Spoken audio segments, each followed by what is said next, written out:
जालना जिल्ह्यातल्या बदनापूर तालुक्यातील अकोला निकळक या शेतामधील गोठ्याला अचानक भीषण आग लागली।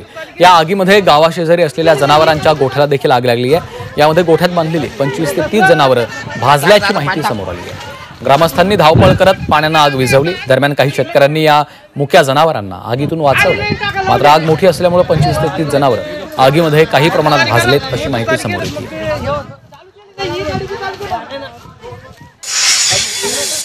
आमच्याकडे वाऱ्यानं आलं ते भरपूर वाया होत्या। आमच्या आता भरपूर वाया जळाल्या। ठिबक, पाईपलाईन, पुन्हा ढोरं, वासरं, बकऱ्या, कोंबड्या होत्या। भरपूर नुकसान झालेली आमची। 1-2 लाखाची नुकसान झालेली आहे। एक तर लाईट नव्हती, पाणी नाही, काही नाही। गाड्या बोलावल्या त्या टायमावर आले नाही। किती जनावर जळाले बरं यामध्ये भाजले?